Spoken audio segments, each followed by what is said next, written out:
জানিয়ে দেব আমাদের হাতে পাওয়া বাংলাদেশের সর্বশেষ গুরুত্বপূর্ণ আপডেট সংবাদ। শুরুতেই জানিয়ে দিচ্ছি সংবাদ শিরোনাম। জনগণের রায়ের সঙ্গে আপোষ নয় জামায়াত আমির। রাজনৈতিক দলগুলো সমঝোতার মধ্যে না থাকলে গণতন্ত্র বিপন্ন হবে বলল রুহুল কবির রিজভী। আওয়ামী লীগের পুনর্বাসনের চেষ্টা হলে উত্তরা থেকেই প্রতিরোধ শুরু হবে বলল নাহিদ ইসলাম। মৃত্যুদণ্ডপ্রাপ্ত ফ্যাসিস্ট স্বরাষ্ট্রমন্ত্রী কামালকে ফেরত চেয়ে দিল্লিকে ঢাকার চিঠি। এবং সর্বশেষ জানিয়ে দেব যুব আন্দোলনের রণক্ষেত্র দিল্লি, এবার কি টলে যাবে মোদীর সরকার? শিরোনাম শুনছিলেন, এবার বিস্তারিত। জনগণের রায়ের সঙ্গে আপোষ নয় বলল জামায়াত আমির। জাতীয় সংসদের বিরোধী দলীয় নেতা ও জামায়াতে ইসলামের আমির ডক্টর শফিকুর রহমান বলেছেন, জনগণের রায়ের সঙ্গে কোনো আপোষ করা হবে না। সংসদের দাবি আদায় না হলে রাজপথে আন্দোলনের মাধ্যমে তা বাস্তবায়নে সরকারকে বাধ্য করা হবে। ডক্টর শফিকুর রহমান বলেন, জনগণকে অপমান করার সুযোগ কাউকে দেওয়া হবে না। ৭০% মানুষ যেখানে রায় দিয়েছে সেই রায় অবশ্যই বাস্তবায়ন হবে। আমরা লড়াই করব সংসদের ভেতরে, আর দাবি আদায় না হলে রাজপথে আন্দোলনের মাধ্যমেই তা বাস্তবায়ন করব। তিনি অভিযোগ করেন, জুলাই আন্দোলনের সময় স্বাধীন বিচার বিভাগ, স্বাধীন দুর্নীতি দমন কমিশন, মানবাধিকার কমিশন ও নির্বাচন কমিশনের দাবি তোলা হলেও বর্তমান সরকার ক্ষমতায় আসার পর সেসব বাস্তবায়নে আগ্রহ দেখাচ্ছে না। তার ভাষ্য, ফেসিবাদী শাসনের ধারাবাহিকতায় সবকিছু রেখে দিতে চাওয়া হচ্ছে, জনগণের রায়ও মানতে চাওয়া হচ্ছে না। বিদেশে বাংলাদেশে অর্থ পাচারের অভিযোগ তুলে জামায়াত আমির বলেন, ব্রিটেনে এক সাবেক মন্ত্রীর শত শত বাড়ি এবং বেলজিয়ামে আরেক মন্ত্রীর শত শত দোকান রয়েছে। এগুলো বাংলাদেশের জনগণের অর্থ লুট করে কেনা হয়েছে। বিশ্ববিদ্যালয়ের রাজনৈতিক পরিবেশ নিয়ে তিনি বলেন, গণরুম, গেস্ট রুমের কবর ২০২৪ সালেই হয়ে গেছে। এগুলো আর ফিরতে দেওয়া হবে না। কেউ ফিরিয়ে আনার চেষ্টা করলে জনগণই তাদের প্রতিহত করবে। তিনি আরো বলেন, বিশ্ববিদ্যালয় এখনো রাজনৈতিক অপসংস্কৃতি থেকে পুরোপুরি মুক্ত হয়নি। রাজনৈতিক বিবেচনায় এখনো অনেক কিছু করা হচ্ছে। আমরা চুপ করে আছি মানে এই নয় যে ঘুমিয়ে গেছি। সমুদ্রে নিম্নচাপ তৈরি হলে যেমন পরবর্তী সময়ে ঘূর্ণিঝড় আসে, তেমনি জনগণের ক্ষোভেরও প্রতিফলন ঘটবে বলেন তিনি। রাজনৈতিক দলগুলো সমঝোতার মধ্যে না থাকলে গণতন্ত্র বিপন্ন হবে বলল রুহুল কবির রিজভী।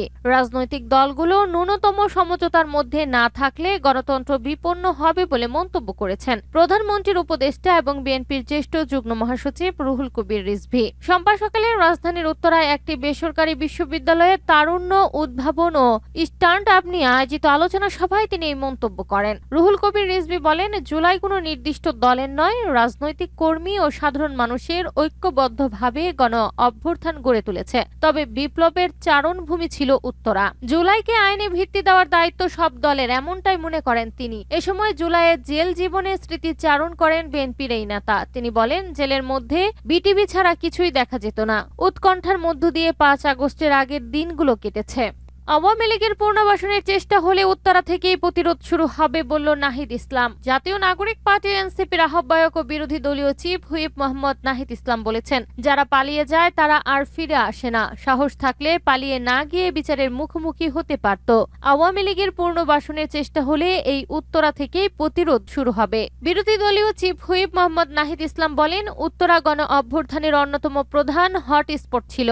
প্রতিরোধের প্রধান দুর্গ ছিল এই উত্তরা। ৩৬ জুলাই উত্তরা থেকে গণভবনমুখী ঐতিহাসিক যাত্রা শুরু হয়েছিল।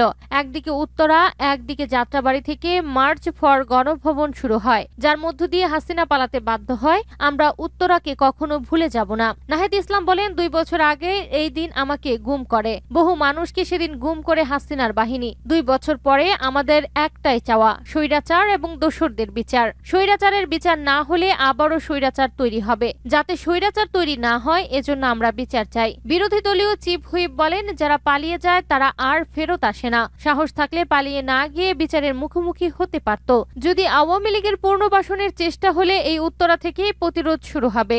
জুলাইয়ের আকাঙ্ক্ষা বাস্তবায়নে বিএনপি বাধা হয়ে দাঁড়িয়েছে উল্লেখ করে নাহিদ ইসলাম বলেন, এদেশের পরিবর্তনের পক্ষে বাধা হয়ে দাঁড়িয়েছে বিএনপি। বিএনপি এখন ৩১ দফা ভুলে গেছে। তারা নোট অফ ডিসেন্টের জুলাই সনদের কথা বলছে। নোট অফ ডিসেন্ট প্রতারণা বাদ দিয়ে গণভোটের গণরায়ের আলোকে থেকে জুলাই সনদ বাস্তবায়ন করুন। সংবিধান সংশোধনের আগে বিএনপির সংশোধন হতে হবে। স্বরাষ্ট্রমন্ত্রীর বক্তব্যে সমালোচনা করে নাহিদ ইসলাম বলেন, স্বরাষ্ট্রমন্ত্রী বলেছেন প্রতিবেশী বদলানো যায় না, তবে প্রতিবেশী আমার পরিবারের সদস্যদের খুন করে সেই প্রতিবেশীর সঙ্গে ভালো সম্পর্ক রাখা যায় না। চাঁদাবাজি ও মাদকমুক্ত উত্তরা গড়তে সবাইকে ঐক্যবদ্ধ হওয়ার আহ্বান জানান বিরোধী দলীয় চিফ হুইপ। মৃত্যুদণ্ডপ্রাপ্ত ফ্যাসিস্ট স্বরাষ্ট্রমন্ত্রী কামালকে ফেরত চেয়ে দিল্লিকে ঢাকার চিঠি। জুলাই গণ অভ্যুত্থানের সময় সংঘটিত মানবতা বিরোধী অপরাধের মামলায় মৃত্যুদণ্ডপ্রাপ্ত ফ্যাসিস্ট স্বরাষ্ট্রমন্ত্রী আসাদুজ্জামান খান কামালকে প্রত্যার্পণের জন্য ভারত সরকারের কাছে আনুষ্ঠানিকভাবে অনুরোধ জানিয়েছে বাংলাদেশ। এই লক্ষ্যে পররাষ্ট্র মন্ত্রণালয়ের মধ্যে ভারতকে চিঠি পাঠানো হয়েছে। সোমবার 20 জুলাই আন্তর্জাতিক অপরাধ ট্রাইব্যুনালে সংশ্লিষ্ট একটি সূত্র বিষয়টি নিশ্চিত করেছে। সূত্র জানায়, সম্প্রতি পররাষ্ট্র মন্ত্রণালয়ের মাধ্যমে ভারত সরকারের কাছে আসাদুজ্জামান খান কামালকে ফেরত চেয়ে চিঠি পাঠানো হয়েছে। একই সঙ্গে তার বিরুদ্ধে আন্তর্জাতিক অপরাধ ট্রাইব্যুনালের দেওয়া মৃত্যুদণ্ডের রায়ের কপিও ভারত সরকারের কাছে পাঠানো হয়েছে। উল্লেখ্য, জুলাই আগস্ট গণ অভ্যুত্থানের সময় সংঘটিত মানবতা বিরোধী অপরাধের অভিযোগে দায়ের করা মামলায় ফ্যাসিস্ট প্রধানমন্ত্রী শেখ হাসিনার সাবেক স্বরাষ্ট্রমন্ত্রী আসাদুজ্জামান খান কামাল এবং তৎকালীন পুলিশের মহাপরিদর্শক আইজিপি চৌধুরী আব্দুল্লাহ আল মামুনকে আসামি করা হয়। দীর্ঘ বিচারিক প্রক্রিয়া শেষে 2025 সালের 17 নভেম্বর আন্তর্জাতিক অপরাধ ট্রাইব্যুনাল এক রায় ঘোষণা করেন। ট্রাইব্যুনাল শেখ হাসিনা ও আসাদুজ্জামান খান কামালকে মানবতা বিরোধী অপরাধের দোষী সাব্যস্ত করে মৃত্যুদণ্ড দেন। যুব আন্দোলনের রণক্ষেত্র দিল্লি, এবার কি টলে যাবে মোদীর সরকার? ভারতের রাজধানী নয়াদিল্লির আকাশ আজ মেঘলা, তবে প্রকৃতির এই মেঘের চেয়েও বড় রাজনৈতিক ঝড় উঠেছে দিল্লির রাজপথে।